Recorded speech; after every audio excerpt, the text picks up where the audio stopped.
Trey, kind of a tale of two halves for you guys. What kind of changed at halftime and kind of spurred the play in the second half?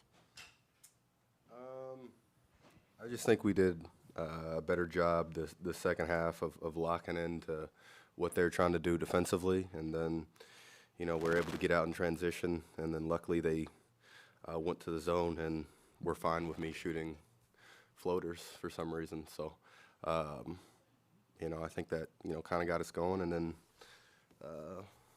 yeah.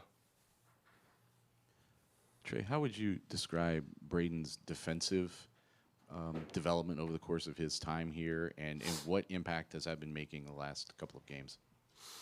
Yeah, obviously he's a really good defender, especially off the ball, and he does a lot of I feel like he makes a lot of plays that kind of gets the crowd into it and like energizes the team. Whether that's the inbound steals or him diving on a loose ball.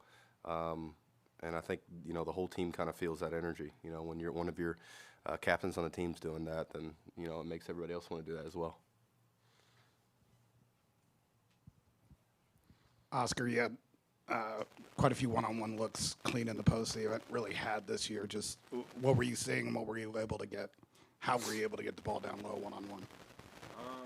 Just did my work early. I just did my work early, and they were like, every time it's one-on-one down there, just go score. So every time I got the ball, I just look to score. If no one's going to help, then, it's going to be 2 points most of the time. Yeah.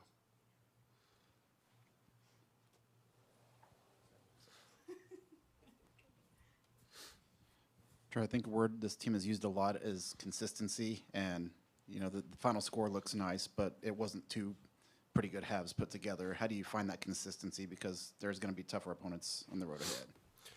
Yeah, I think, like I said, I think we came out of the second half and we were just locked in defensively. I think when this team, kind of just does what we scout and locks in, especially on the defensive end, I think, we'll be fine. I really think that's all it is to it. I think there was some, we guarded for I don't know how many seconds, and then they hit a shot, and that kind of deflated our team the first half a couple times. But the second half, when you're getting stops and you're getting kills, it just allows you to bring more energy to the offensive side as well. Hey, Trey, talk about playing the 4 versus the 5 and how it's changed your game this year. It's interesting because I still do a lot of the same stuff. I still do, getting the more short roll actions with Braden or, with other guards. I think it also, having bigger people on the floor, whether it be Oscar or Daniel, allows that kind of, flip up opportunity if they take away my floater. And defensively, I don't think it's that big of a deal. I think the biggest thing is I'm, most of the time playing against smaller people. And I think it allows me to roam a little bit more and do a better job rebounding. So I think that's been the biggest. But I've played the 4 before, so it's that big of a challenge. Oscar, you've talked before about, you're kind of the newcomer here around these guys who've been here and done a lot of things, and they've all bounced back from losses like the one you guys just had on Saturday. Just what did you see from maybe especially the veteran leadership on this team over the last few days, and do you feel like anything we saw tonight was a reflection of the response to what happened on Saturday? Oh, definitely. The veteran leadership has been huge in the past few days. They're just picking up the rest of us, letting us know, it's not the end of the world that we lost or, whatever happened.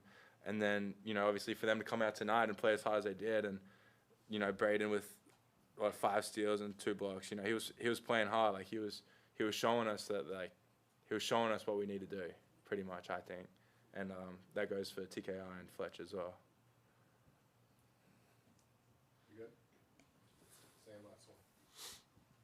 Oscar, just the offensive efficiency that you had to start that second half, being a part of a team like this, what's that kind of like for you to have the opportunities you do because there's so many talented offensive players around you?